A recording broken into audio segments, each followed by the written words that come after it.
Prontinho, pode ir.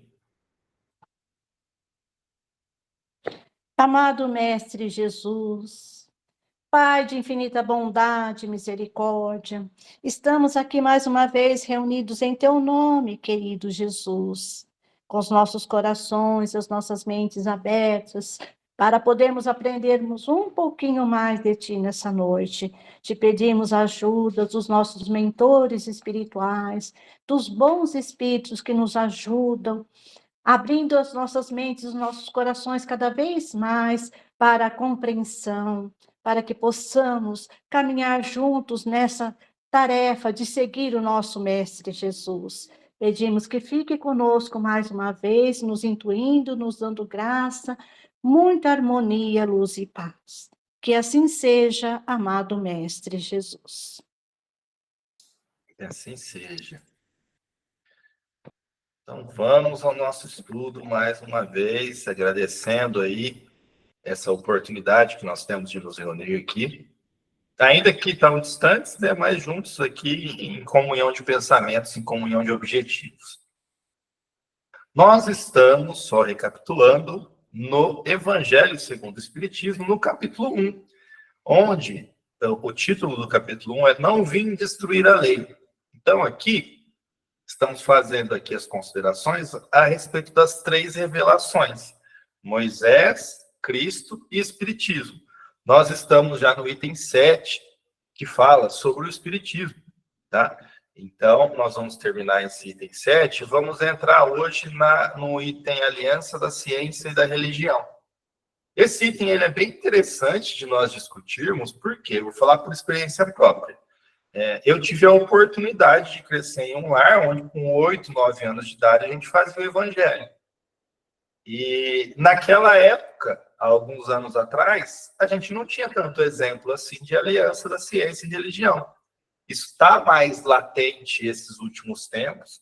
A gente vem acompanhando aí, nós que estamos ali no mesmo grupo, nós que partilhamos esses estudos, a gente vem acompanhando essa evolução da ciência rumo à religião e da religião rumo à aceitação da ciência de uma forma mais acelerada nesses últimos tempos, de uma forma mais latente, de uma forma mais concreta. Então, fica mais fácil para nós analisarmos essa questão hoje. Eu lembro que quando eu era pequeno, a gente não tinha tanto exemplo assim dessa aliança da ciência e religião. E hoje em dia nós temos muitos estudos científicos a respeito de trocas de energia, de efeitos da oração, de efeitos da sobreposição de mãos. Então, hoje fica mais fácil nós exemplificarmos essa questão da aliança da ciência e religião. Lembrando, nós ainda vamos terminar esse último parágrafo aqui, essa última parte do item 7. Tá? Nós paramos bem no início do item 7, e vai dizer ali, assim como Cristo disse, não vim destruir a lei, porém cumpri-la. Também o Espiritismo diz, não venho destruir a lei cristã, mas dar-lhe execução. Então, o que nós percebemos fazendo aí um apanhado dessas três revelações? Nenhuma delas vem influenciar diretamente na lei anterior, e sim aprofundar, dar um outro viés, dar um outro sentido, de acordo com o quê? Essa palavra, ela muda? Não. A palavra de Deus, a lei divina, ela não muda. O que muda é o entendimento humano. Conforme nós, seres humanos, nós vamos conseguindo nos desenvolver intelectualmente e depois, posteriormente, até na questão moral, nós conseguimos interpretar de uma forma mais completa essa lei. Então, a palavra, ela é completa. Ela não tem nenhuma vírgula que tenha que se necessariamente se desenvolver mais. Ela tem aquelas questões que a nossa evolução não nos permite verificar de acordo com o estágio evolutivo que nós estamos, certo? Então, por isso que essa palavra nos é gradualmente apresentada. Por quê? Como nós já vimos em diversos estudos anteriores, nós, enquanto seres humanos limitados, ainda num processo infantil aí da evolução espiritual, nós não temos a capacidade para entender a integralidade dessa lei. Ainda hoje, existem coisas dessa lei divina e não nos é ainda permitido ter acesso por conta dessa falta de evolução, certo? Nós ainda brigamos, né, diariamente aí, a nossa briga ainda é entre carne e espírito, né? Entre apagar, né, apaziguar os nossos instintos mais materialistas e acender dentro de nós essa luz das questões espirituais, né? Nós estamos justamente hoje em dia dentro dessa mudança de paradigma do espírito humano, enquanto encarnados aqui, e tanto quanto os desencarnados também, porque, né, a gente sabe que o fato somente de desencarnar, ele não opera nenhum milagre evolutivo em nenhum dos seres humanos. Não há nenhum salto evolutivo, né, de qualquer espécie. Nós evoluímos degrau a degrau, certo? Então, o que nós verificamos? O nosso estado evolutivo atual, ele ainda nos pede esse tipo de comprometimento, que é de mudar o paradigma para aquela visão totalmente materialista que se tinha de início, para uma visão mais espiritual das coisas. Por quê? Materialismo finito, ele dura aqui, essas coisas materiais, elas vão durar no máximo durante uma encarnação nossa aqui, depois deixam de ter completamente sentido quando desencarnados, a maioria das coisas materiais aqui, para se abrir os olhos, né, descortinar a nossa visão para o que realmente importa, que são as coisas eternas, as coisas do espírito eterno. Então, o que o ser humano, qual que é a nossa missão no nosso atual estágio evolutivo? Parar de dar tanta importância, e não que não seja importante, eu já acho importante, inclusive, a gente fazer esse adendo aqui. As coisas materiais, elas são importantes, só que nós temos que dedicar também parte dos nossos esforços daqui para adquirir essas qualidades do espírito, porque são elas que vão nos acompanhar daqui para frente eternamente, certo? Então, nós temos que construir as coisas materiais enquanto espíritos encarnados? Sim, tá? Isso para todas as pessoas faz parte, independente do nosso planejamento encarnatório, qualquer que seja, porque são totalmente diferentes, né? São missões diferentes, cada um tem ali a sua questão com a qual tem que lidar mais imediatamente, porque nós não conseguimos lidar com todas em uma única encarnação, e isso nos é bem claro hoje em dia, mas todos nós temos, sim, essa obrigação de nos atentarmos mais a galgar qualidades do espírito, e não somente conquistar as qualidades aqui materiais. Nós temos a obrigação de instruirmos, desenvolver o nosso intelecto, nos desenvolver também materialmente, poder conseguir aqui as coisas que nos são úteis enquanto espíritos encarnados, aquelas que nos são úteis, que nos são necessárias e imprescindíveis enquanto encarnados. Então, nós temos, sim, a obrigação, enquanto espíritos encarnados, de trabalhar essa questão material, mas não deixando de lado e nunca colocando ela, deixando ela sobrepor as questões do espírito, certo? Então, o que é essa questão de dar execução à lei, cumprir a lei? É justamente essa questão, abrir os olhos da humanidade para que a lei, ela não é voltada simplesmente para as coisas materiais. Porque se nós pegarmos o Antigo Testamento, o Velho Testamento, nós vamos verificar muito isso lá, um apelo maior às coisas materiais. O povo hebreu, naquela época, nos primórdios dos tempos, eles acreditavam, sim, e era uma crença necessária para que depois ela pudesse aflorar de uma forma diferente, mas de início, meio que para poder prender a atenção desses povos, o que se verificava é que eles acreditavam, eles tinham essa necessidade de acreditar que cumprir a lei divina, agir de acordo com os desígnios daquilo que Deus deseja para a humanidade, traria benefícios materiais, traria a questão da vida prolongada na Terra, a saúde, o bem-estar e a segurança da família, dessa pessoa que segue as leis divinas estritamente, traria a conquista de novos territórios, a sobreposição do povo hebreu a outros povos. Nós podemos ver isso de uma forma bastante palpável quando a gente verifica que Jesus tinha que ficar se explicando que, por mais que ele era o Filho de Deus que andava sobre a terra, ele não veio simplesmente para dominar os outros povos, para acabar com o Império Romano que dominava a boa parcela do mundo naquela época. Tá? Que o reino de Deus não era desse mundo. Tá? Ele teve que vir para quebrar esse paradigma, porque até então, o viés que as pessoas conseguiam enxergar, nós, daquela época, conseguíamos enxergar dessa forma, porque nós tínhamos o conhecimento do quê? Pouco conhecimento ainda, inclusive, sobre as coisas materiais. Nem isso a gente tinha desenvolvido. Ah, mas por que é assim?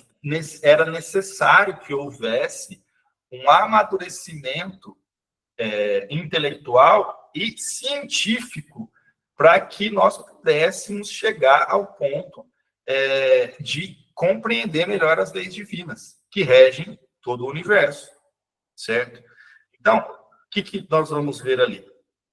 Que nada ensina em contrário ao que ensinou Cristo. Ou seja, o Espiritismo ele vem corroborar e não contrariar os ensinos do Cristo, certo? Desenvolve, completa e explica em termos claros para toda a gente o que foi dito apenas sob forma alegórica. E por que agora, nesse momento, nós temos essa oportunidade? Porque hoje nós temos mais desenvolvido o intelecto da humanidade como um todo, tá? Respeitando, obviamente, as diferenças ali da individualidade de cada ser, mas nós temos mais substrato intelectual para poder entender algumas coisas que antes a gente não entendia. Então, lá atrás, Jesus tinha essa missão de nos deixar a palavra de uma forma que, ainda que naquela época não nos fosse possível compreender, mas que pudesse ser posteriormente explicada e trazido luz sobre aquela matéria. Então, por isso, tanta alegoria nos ensinos de Jesus, por isso as parábolas, né? São famosas parábolas do Cristo. Por quê? Porque ele se utiliza, né, de uma forma muito pedagógica e de uma inteligência assim, que salta aos nossos olhos, ele se utiliza dessas parábolas para exemplificar as coisas eternas, utilizando-se exemplos da vida comum do homem comum daquela época, certo? Então, Jesus vai se utilizar das parábolas dessa forma, pedagogicamente, para que aqueles homens, que éramos nós lá atrás, pudéssemos entender já, começar esse entendimento sobre as coisas do reino de Deus, certo? Então, o Espiritismo ele vem cumprir, nos tempos preditos, o que o Cristo anunciou e preparar a realização das coisas futuras. Ele é, pois, obra do Cristo, que preside, conforme igualmente o anunciou, a regeneração que se opera e prepara o reino de Deus na Terra. Jesus é que nos disse que enviaria o Consolador prometido. E esse Consolador prometido é o Espiritismo, certo? É ele que vem aqui nos aprofundar ainda nas coisas que na época do Cristo foram lançadas as informações de forma mais alegórica, porque nós não teríamos naquela época como compreender, certo? Então ele vem complementar esses ensinos do Cristo, certo? Dúvidas a respeito desse item aqui? Alguém quer fazer alguma colocação? Podemos seguir em frente.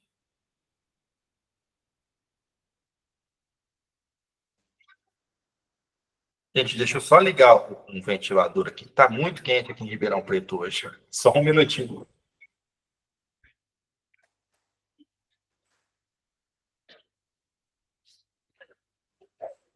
Bom, vamos lá.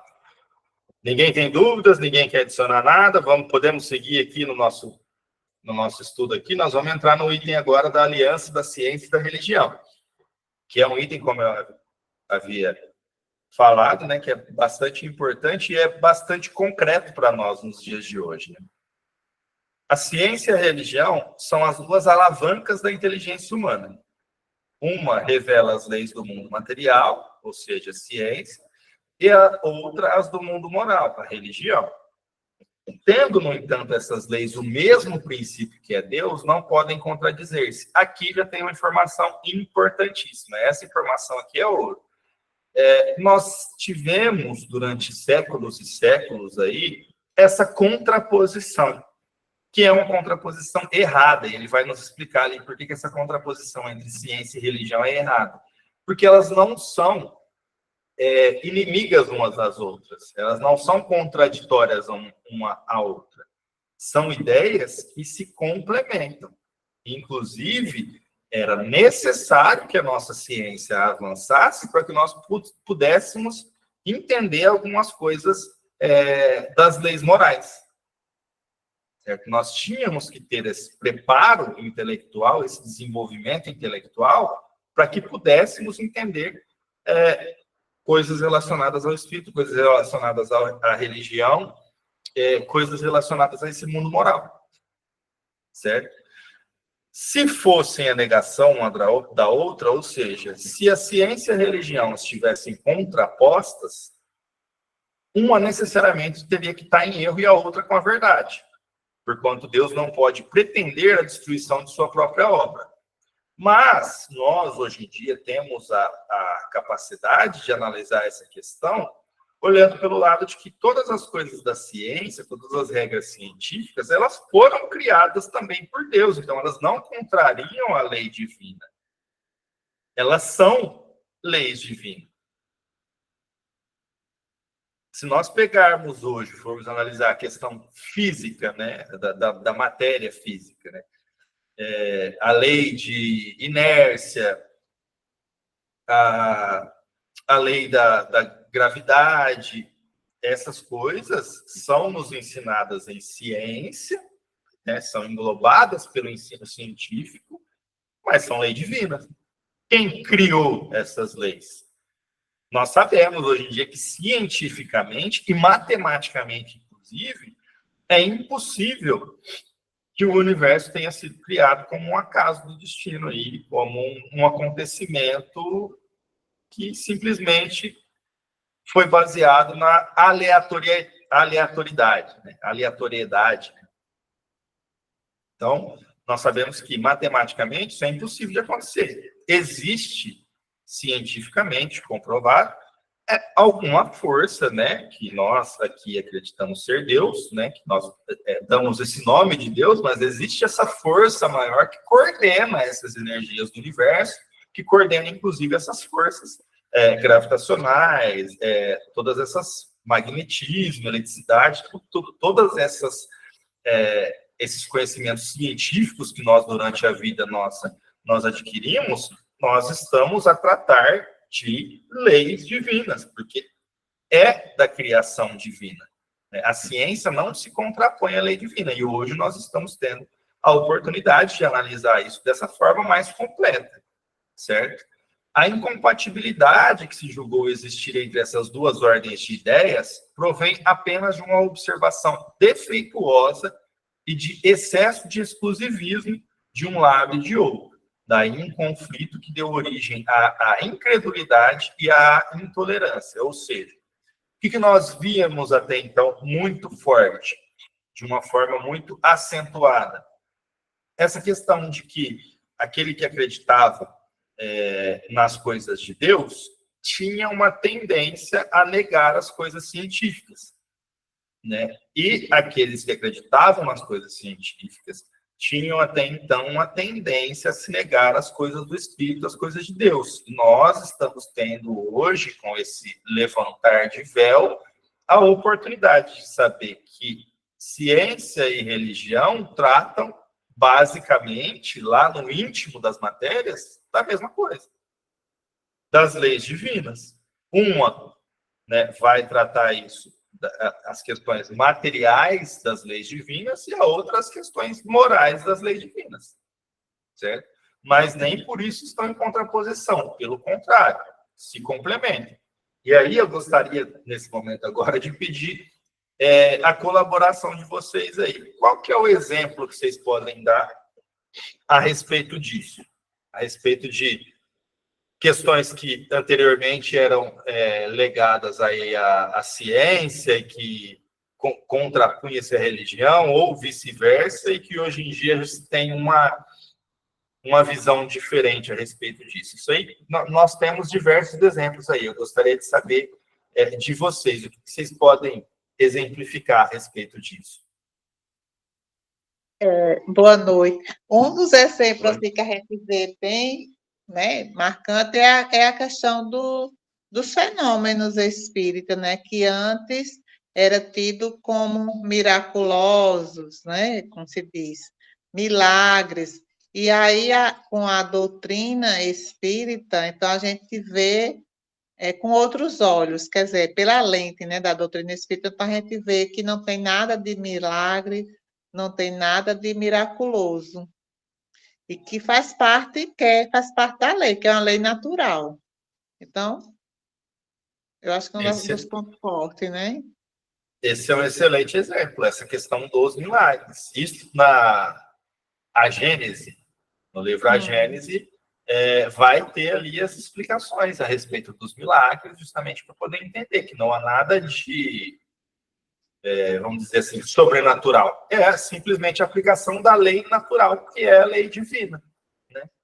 Então, esse aí, Edna, é um exemplo excelente.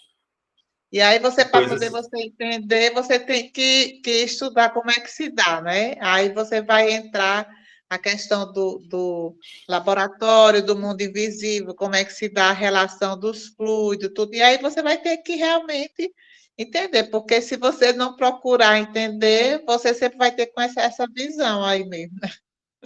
Vai ser limitado, né? Pela incredulidade. Vai ser limitado, isso mesmo, E ali a gente vê muito em Kardec essa questão, as coisas ali do espírito, como que Kardec aborda? Por métodos científicos, por métodos de experimentação, ele vai colher diversos depoimentos ali, filtrar tudo isso e juntar ali vamos dizer, num compêndio de informações ali. Então, ele se utiliza muito, né? Kardec era muito científico para colher essas informações, para analisar, para filtrar essas informações. Ele necessita ali no método dele de confirmações diversas, comunicações por diversos médiuns e por diversos espíritos, ou seja, isso aí é a amostragem científica, certo? Kardec, desde o início, ele vai trabalhar de uma forma científica essas questões. Janete, você levantou a mão aí, né? Pode falar. Oi, boa noite, Wellington. Boa noite. E quando você perguntou, eu fui tão distante, eu acho que foi Galileu, né, que disse que, olha, o Sol é o centro, né, e aí para não morrer ele teve que mentir, né, e dizer que não, é a Terra, que é o centro de tudo, do universo. E aí depois a ciência veio e provou que ele já tinha, né, naquela época, já dizia. Mas assim, eu só estou falando porque eu fui bem atrás mesmo, assim. Não, mas é muito bom esse exemplo também. A gente vê que na época aí, desses grandes filósofos da antiguidade, tinha-se muito isso, né? Eles tinham a informação e muitas vezes eram calados, né? Pois é.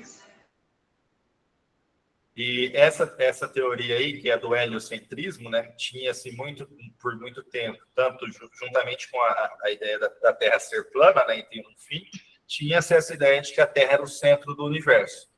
Eu não lembro se isso é o heliocentrismo ou se a questão do Sol, acho que a questão do Sol ser o centro, né, que é o heliocentrismo. Depois de Galileu, acredito que séculos depois, Nicolau Copérnico que vem e comprova essa teoria quando a humanidade já tinha evoluído um pouco mais. Salvo engano, tá, gente? Estou dizendo essas coisas de cabeça aqui, mas é bom depois a gente confirmar sempre, porque eu sou meio ruim com esse negócio de guardar nomes, assim.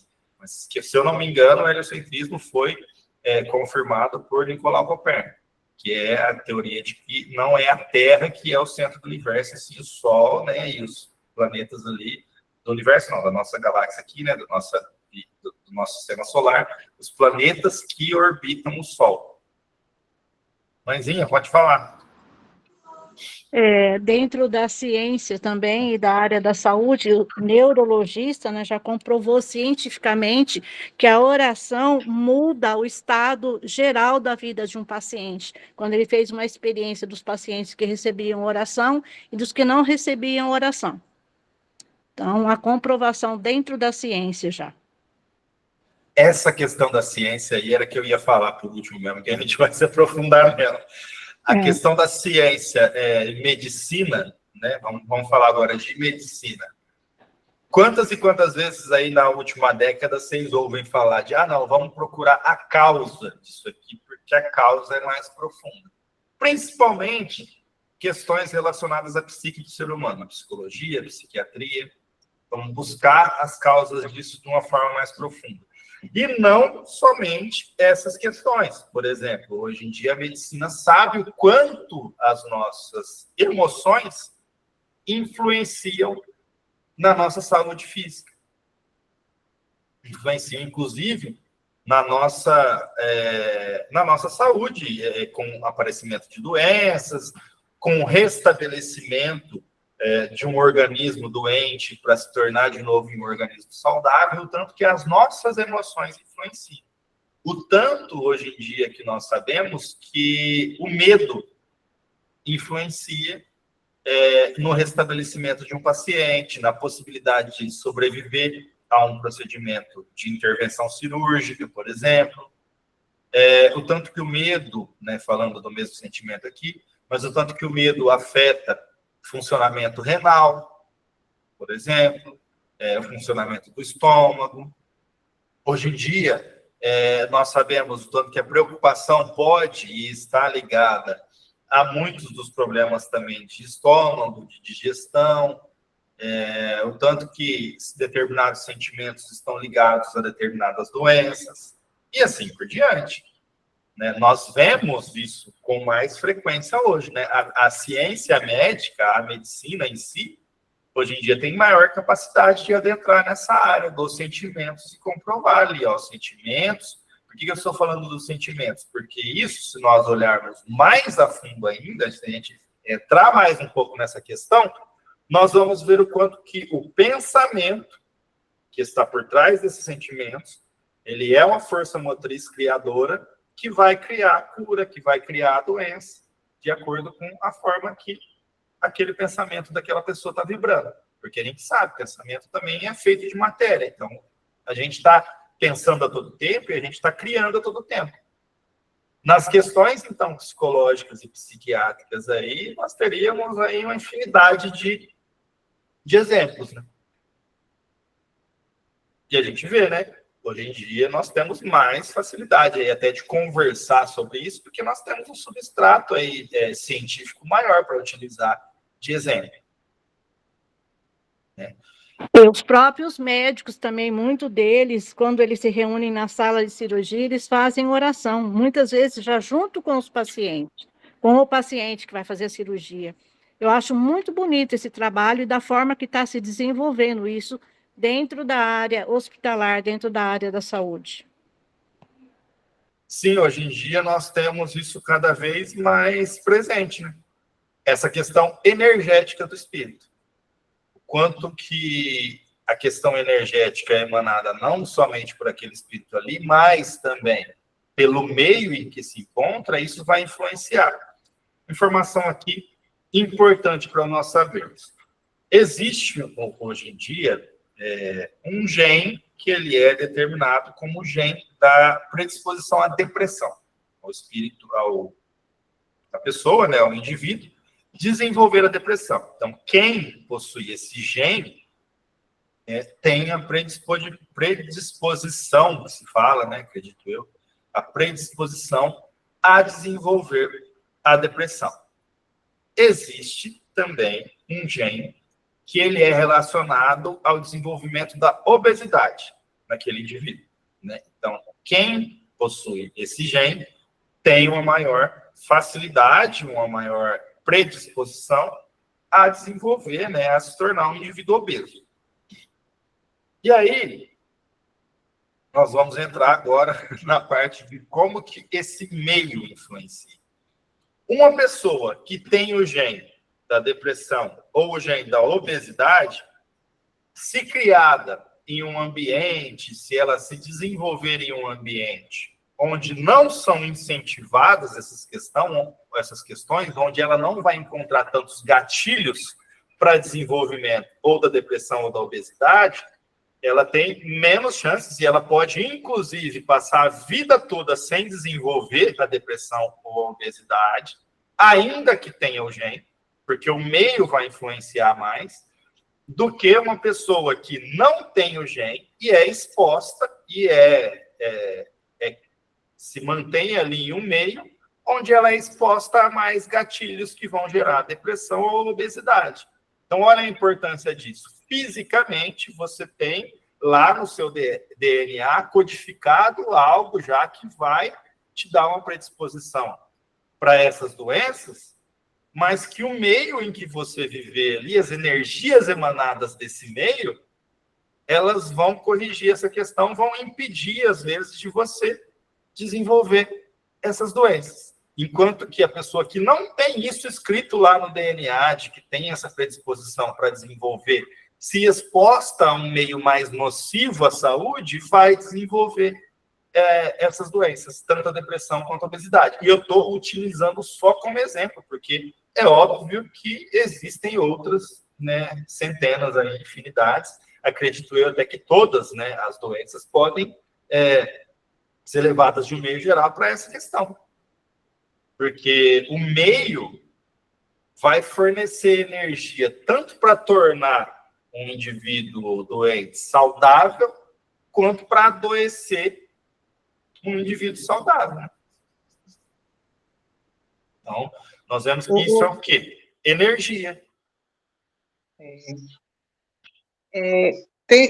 Quando a gente fala a questão da hereditariedade, né?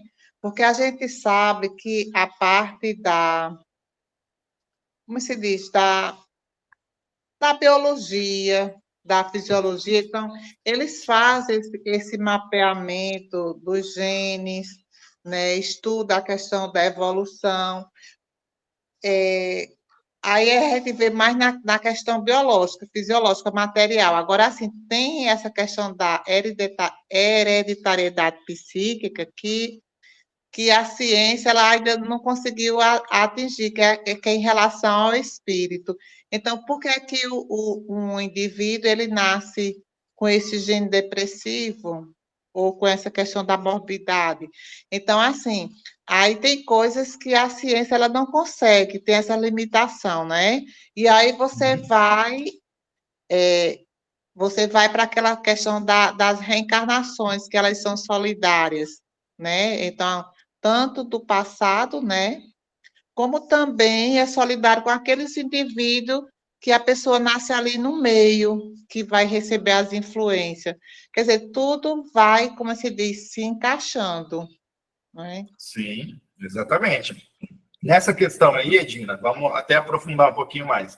Nós temos que lembrar que o corpo exerce influência sobre o espírito, enquanto um jungido ao outro, né? Enquanto encarnados ali, enquanto ligados, e o espírito exerce influência sobre o corpo a todo momento, certo?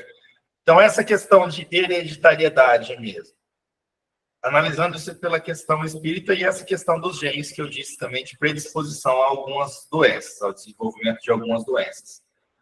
Quer dizer, então, que se eu disser que existe um gene que a pessoa pode nascer com ele, com predisposição à depressão ou predisposição à obesidade ou qualquer outra doença que seja, então quer dizer que Deus criou aquela pessoa para ter mais facilidade em ter essa doença? É isso que a gente entende? Ou tem algo que influencia aí também que a gente não está colocando nessa conta?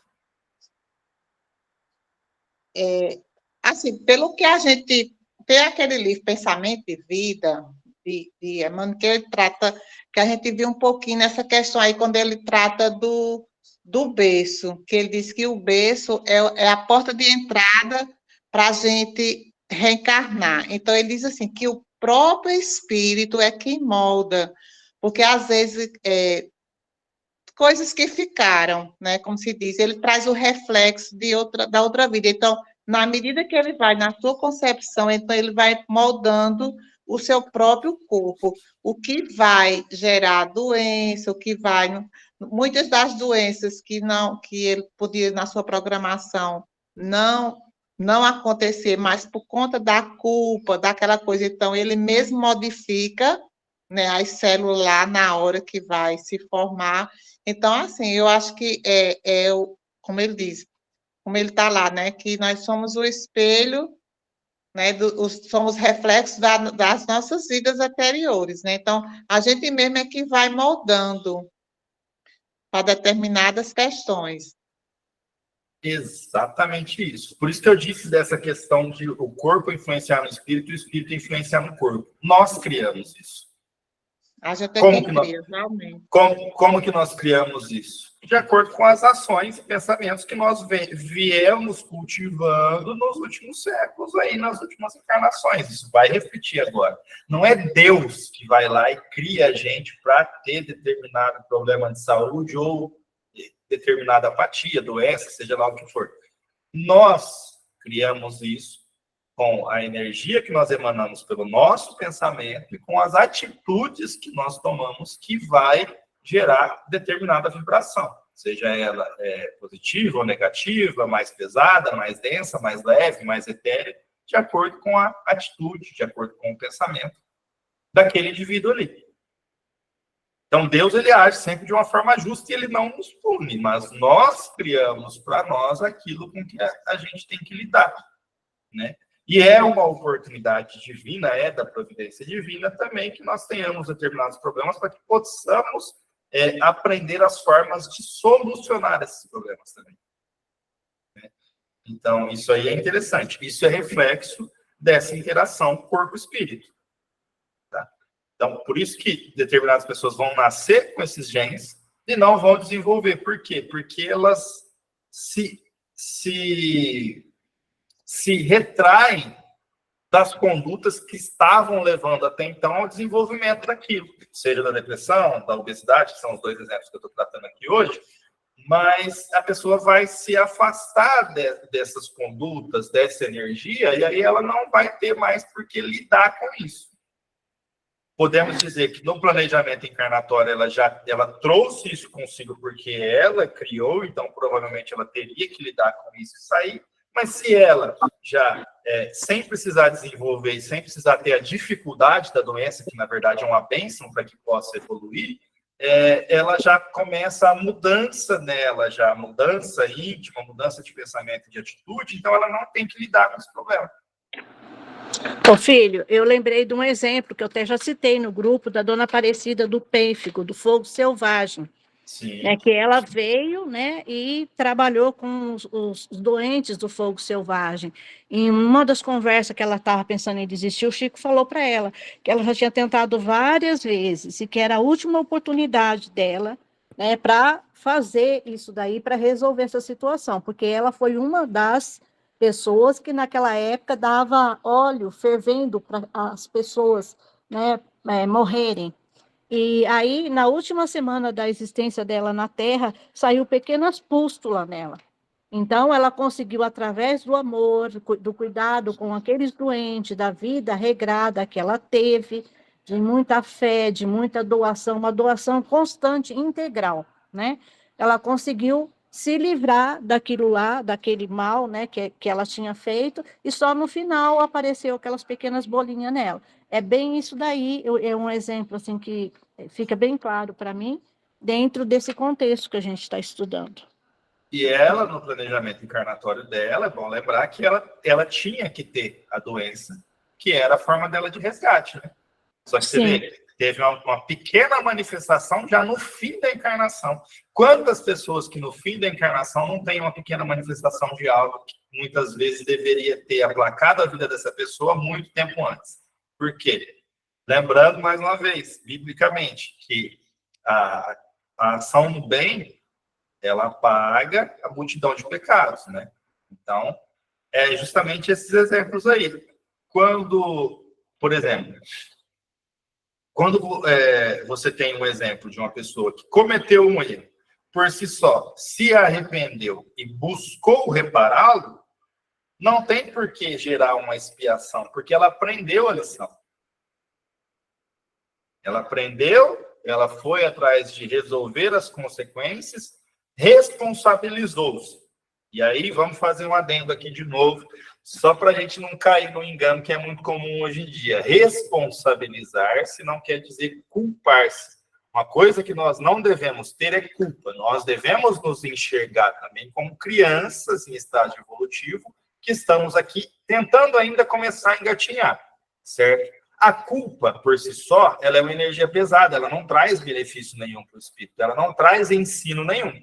A responsabilidade, ao contrário da culpa, é você saber que você errou e não ficar, ai meu Deus do céu, nossa, eu errei.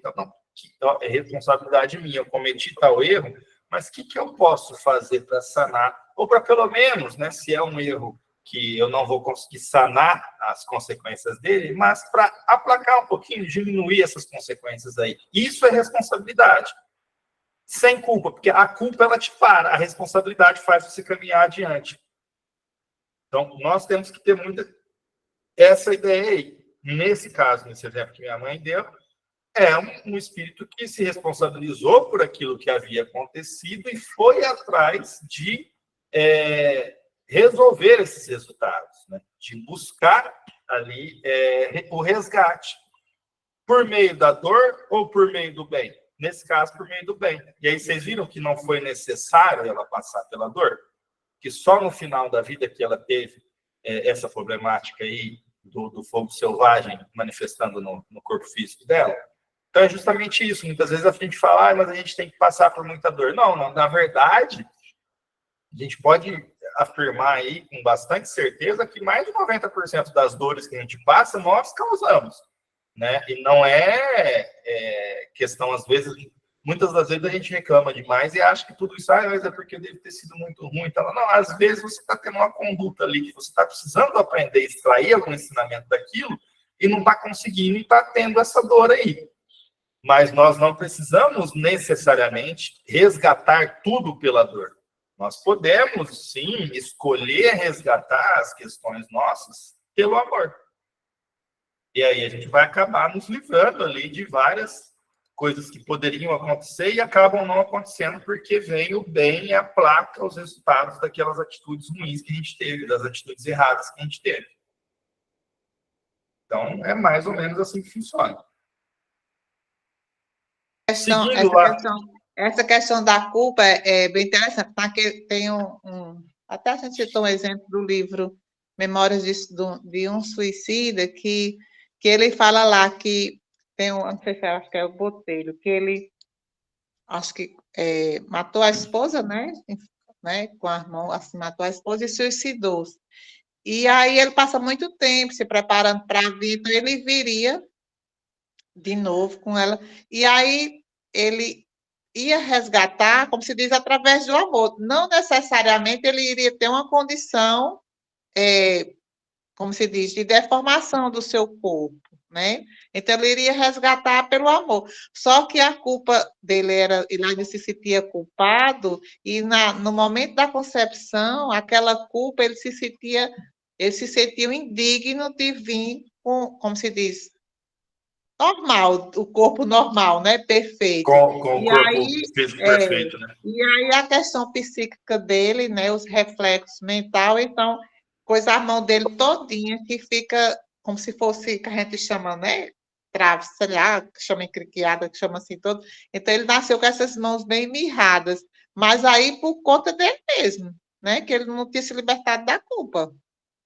Ele criou em pensamento isso e refletiu no corpo dele, né? Refletiu, justamente, vai modelando o corpo, né? E quando a gente fica com um pensamento fixo em algum desses sentimentos aí, esse sentimento ele vai se condensando, né? Aquela energia ali vai se materializando, e aí é onde gera esse reflexo. Mas tudo isso aí é energia, né? É o que a gente está dizendo, né? Nós criamos, né? Criamos a energia pelo pensamento aí, criamos e geramos esses reflexos muitas vezes. Então, vou tentar avançar mais um pouquinho aqui, nós temos um tempo ainda, vamos tentar avançar mais nesse parágrafo aqui. São chegados os tempos em que os ensinamentos do Cristo têm de ser completados, em que o véu intencionalmente lançado sobre algumas partes desse ensino tem de ser levantado, em que a ciência, deixando de ser exclusivamente materialista, olha só o que a gente estava dizendo até agora, tem de levar em conta o elemento espiritual, e em que a religião, deixando de ignorar as leis orgânicas e imutáveis da matéria, como duas forças que são, apoiando-se uma na outra e marchando combinadas, se prestarão mútuo concurso. Então, o que é esse mútuo concurso? É nós deixarmos de acreditar que agora a ciência não pode mais fazer nada, agora só por Deus. Gente, sempre é só por Deus. A ciência é de Deus. Então, muitas vezes havia isso, né? Agora os médicos já não têm mais o poder de fazer. Não, mas médico não cura. O remédio também não cura ninguém. É o organismo que vai se reorganizar ali biologicamente para se curar. Vocês já pararam para pensar isso? Não existe nada que faça a gente se curar. É o nosso próprio organismo que vai se curar. Por isso que pessoas se curam, algumas mais rápidas, algumas mais devagar, porque às vezes o remédio ele vai contribuir ali nessa reorganização do nosso corpo. Mas se o nosso corpo não reagir, quantas vezes vocês já ouviram falar nisso? A pessoa não está mais reagindo aos medicamentos, não está reagindo ao tratamento, porque vem do organismo essa cura. Tá? Então, essa questão de achar que a questão do milagre que salva a pessoa no último segundo e tudo mais, não é uma questão científica, é um erro também, porque é uma questão científica. Então quer dizer que Deus não tem nada a ver com isso. Não, é uma questão científica e Deus tem tudo a ver com isso, porque Ele que criou a ciência para ser dessa forma. Então, algumas vezes nós temos ainda isso muito arraigado dentro da gente. Agora não cabe mais a medicina dos homens, cabe a medicina de Deus. É a mesma coisa, né? A medicina de Deus é que é a placa aí, que abarca também a medicina que é conhecida pelos homens, né? É que a medicina de Deus, ela vai muito além, né? A ciência de Deus, ela é a ciência completa, a qual nós ainda não conseguimos conhecer a integralidade. Mas se trata da mesma coisa. E ali ele está dizendo muito isso, né? São duas forças que vão se apoiando e marchando combinadas. A ciência, com o seu desenvolvimento, que nós vimos acompanhando aí, principalmente nas últimas décadas, ela vai ajudar agora, nesses tempos, a aplacar muito dessa incredulidade. Porque muita coisa que se dependia da fé, você vai conseguir o apoio científico para conseguir compreender. Mas quer dizer que a fé vai ficar mais fraca? Não. Sabe por que isso acontece? Porque nós temos espíritos, como nós já analisamos, em diferentes estágios evolutivos aqui na Terra. E querendo ou não, a fé, ela exige uma coragem espiritual que alguns espíritos ainda não têm. Porque eles ainda estão muito presos à matéria, e a matéria por si só, ela traz muito medo. Porque a matéria, se você considerar as coisas pelo viés materialista, ele é finito, né? E essa questão da finitude gera medo no ser humano e vai gerar esse sentimento dentro de nós, ok? Daí que decorre esse raciocínio. Então, essa questão da ciência conseguir comprovar esses fenômenos ajuda esses irmãos que estão um pouco mais atrasados com questão a desenvolver a própria fé, a ter mais uma base para se apoiar e dar os primeiros passos nessa fé. Não sei se vocês já conseguiram enxergar essa questão por esse ponto. Não é que essa questão da comprovação científica ela vai esfriar a fé. Muito pelo contrário, ela vai ajudar ainda mais aqueles que estão tendo dificuldade nos primeiros passos aí do desenvolvimento da própria fé, a ter mais uma base para acreditar nas coisas de Deus. E a gente sabe, né, acho que acredito que todo mundo aqui por experiência própria, que esses primeiros passos na fé, eles são difíceis, né? Eles sempre vêm, inclusive, quando a gente fortalece mais a nossa fé, nos momentos de maior dificuldade que a gente tem na Terra. Né? Isso decorre também de uma certa providência divina. E essa questão da ciência acaba facilitando esse processo. Né? Talvez esses espíritos, esses primeiros passos que são mais difíceis, eles vão conseguir por conta desse apoio científico, e a gente sabe o que acontece depois, né? A fé, ela nasce ali como um grãozinho de mostarda e vai se desenvolvendo. E aí, quando a gente se permite ter esse viés, quando a gente vê, a fé já está movimentando montanhas na nossa vida, utilizando aí até as palavras bíblicas, né? A fé, ela começa como um grãozinho de mostarda ali dentro do coração nosso, de cada um, isso eu falo por experiência própria. Quando a gente geralmente está passando por alguma dificuldade, algum momento difícil, vem alguma prova mais áspera ali, que a gente tem que reconhecer que sozinho a gente não consegue, nasce essa fé. É o primeiro passo, é o mais difícil, de ter coragem de aceitar essa fé. E aí, depois disso, ela vai se desenvolvendo, ela vai florescendo, né? E nessa questão aí científica teológica, isso vai ajudar esses irmãos que não estão tão adiantados com relação à própria fé, ao desenvolvimento da própria fé, a conseguir dar esses primeiros passos e depois acaba se tornando mais fácil, né? Porque depois desse primeiro passo aí, a fé já vai trazendo os benefícios aí, ela vai crescendo dentro do coração desses indivíduos, né? Dos nossos corações. Depois que a gente dá esse primeiro passo de coragem, de aceitar a nossa fé, de aceitar as nossas incapacidades enquanto seres humanos limitados, e aí tem que vir esse complemento da fé e depois ela se desenvolve.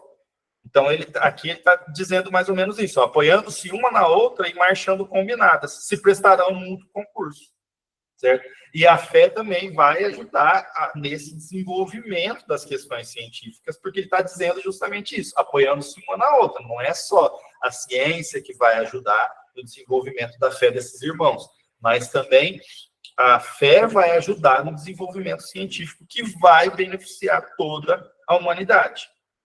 Então, não mais desmentida pela ciência, a religião adquirirá inabalável poder, porque estará de acordo com a razão.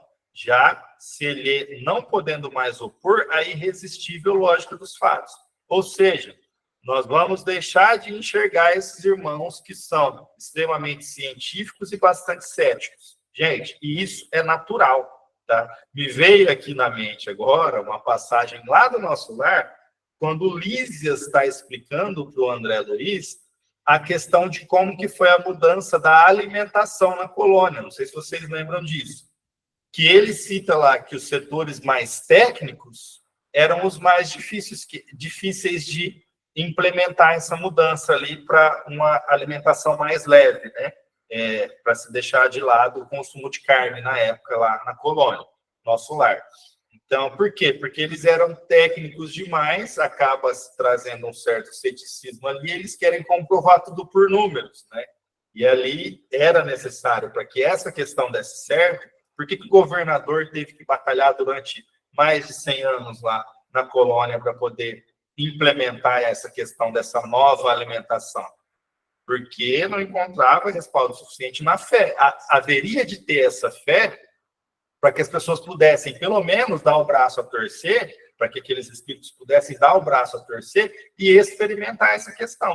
Então, foram trazidos técnicos de colônias superiores também, para ensinar a questão também do aproveitamento alimentar da respiração, né, das técnicas de respiração, mas ele exemplifica bastante isso ali, né? O Ulisses explica bastante para ele que esses setores mais técnicos tendem a ser mais céticos porque confiam mais nas coisas materiais ali, nas coisas matemáticas, nas coisas científicas, né? Então, isso, o que a gente pode tirar e extrair desse ensinamento? Que é um movimento natural, porque se acontece lá, acontece aqui também, então é um movimento natural, está de acordo com a lei divina, né? Mas aí a gente vai evoluindo e isso vai ficando para trás. O Hélio, e assim, e quando a gente fala da fé, porque o Espiritismo nos trouxe é essa orientação da fé raciocinada. Então, assim, eu creio, mas eu sei porque eu creio, então eu tenho uma razão, então eu sei o porquê, né? Então, aí vem a questão, então eu creio na imortalidade da alma, sim. Por quê? Porque aí vem a ciência comprovar a existência dos espíritos através da psicografia, através dos fenômenos. Então, assim, é como é que se diz? É toda uma comprovação, né, feita através da experiência, da pesquisa, e aí vem fortalecer essa fé que a gente já tem, que é essa ligação, essa conexão, né, e só vem nos ajudar. Sim, é interessantíssimo, inclusive, Edina, isso que você disse, porque era um ponto que eu estava deixando escapar ali. Esse ceticismo que eu disse com relação às pessoas mais científicas, ela é o quê? Ele provém do acreditar demasiadamente somente na matéria. Por outro lado, o fanatismo religioso é o outro viés dessa moeda, é acreditar exclusivamente ali nas coisas do espírito e negar as coisas científicas, né? Então, esse fanatismo religioso também é prejudicial, assim como os excessos são prejudiciais, né? As duas pontas dos excessos são prejudiciais. O fanatismo religioso, o excesso de ideologia, assim como o ceticismo, eles são as duas pontas de uma ideia, e as duas pontas extremas de uma ideia. O que tem no meio disso tudo? A fé raciocinada, porque aí você vai juntar as duas coisas, raciocínio com a fé. Então, é justamente essa junção de ciência e religião. Ora, eu acredito, mas eu não tenho mais a fé cega. Eu acredito com um motivo e uma razão de ser e de acreditar.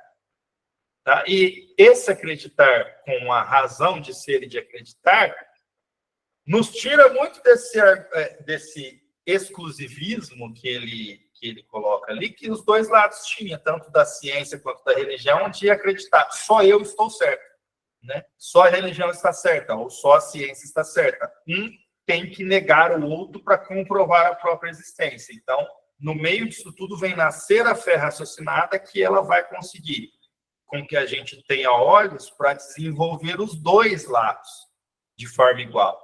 O intelectual, científico, e o moral, religioso.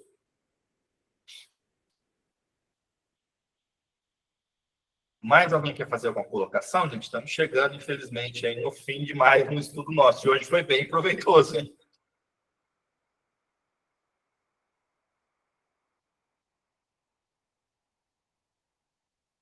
Nada? Ninguém quer falar mais nada? Eu já marquei aqui a parte que nós vamos continuar, desse parágrafo aqui. A ciência e a religião não puderam até hoje entender-se porque, encarando cada uma as coisas do seu ponto de vista exclusivo, reciprocamente se negavam, né, se repeliam. E é justamente essa questão, né, que nós terminamos de falar aqui, desse viés voltado exclusivamente para uma das partes. Essa questão de fechar a nossa mente só para um lado, só para um viés, ela tem 100% de chance de dar errado em qualquer tipo de ideia que a gente analisar. Política, religião, moral, ciência. Se a gente analisar as coisas com aquele tapa, né, que se utilizava no burro, né, aquele negócio que tapa os olhos do burro aqui, a gente vai ver uma coisa limitada ali, então a gente vai ter muita chance de errar. Então, nós temos que já parar de ter centralizar o pensamento em uma coisa só e abrir mais a nossa mente, né? Abrir mais a nossa cabeça para poder entender de uma forma mais completa, tanto das coisas científicas quanto das coisas do espírito. E é isso, gente. Hoje rendeu bastante o nosso estudo, vamos parar por aqui, e aí no próximo estudo a gente continua desse parágrafo aqui. Manzinha, você faz uma prece de encerramento para a gente? Faço sim, filho. Vamos elevar os nossos pensamentos a Jesus agora. Senhor Jesus, Pai de bondade, eu quero te agradecer, Jesus amado, por esses instantes tão preciosos diante de ti, desse aprendizado tão maravilhoso, dessa comida que alimenta o nosso espírito. E te peço, Mestre querido, acrescenta a nossa fé a cada dia, para que possamos caminhar com passos firmes cada vez mais diante de Ti. Seguir os Teus ensinamentos, não deixe que a dúvida e a incerteza tome conta dos nossos corações. Dai-nos a Tua graça, que o Teu amor transborde em cada um dos nossos corações a cada dia, que nessa noite possamos, durante o repouso do sono, sermos levados para um hospital espiritual, para ouvir palestra ou para trabalhar, para ajudarmos, se tivermos condições, Pai Divino.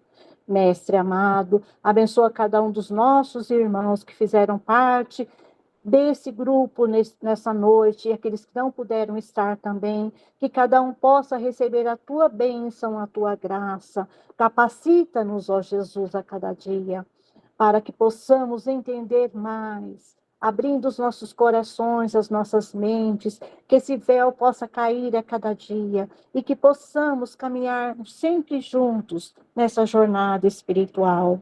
Dai-nos uma noite de paz, uma noite de muita paz e luz para os nossos corações, um sono tranquilo e reparador para cada um de nós, abençoando todos os nossos irmãozinhos na face da terra, encarnados e desencarnados também, os nossos governantes, que cada um possa se sentir amparado pela Tua luz, pelo Teu abraço paterno, curando aqueles que for de cura e dando uma força, dando graça, acrescentando a fé daqueles que estão abatidos, ó Pai. Que a Tua energia possa inundar cada célula do corpo dos nossos irmãos que estão enfermos, daqueles que estão desamparados e oprimidos pelo fardo das suas vidas, que eles possam se sentir capacitados nessa jornada terrena. Ajuda-nos, ó Jesus, e fica conosco, dando-nos a Tua graça e a Tua doce companhia. A nós, a cada dia. Fica conosco, Jesus, e nós te agradecemos no nome santo e amado do nosso Mestre. Que assim seja, Senhor Jesus. Que assim seja.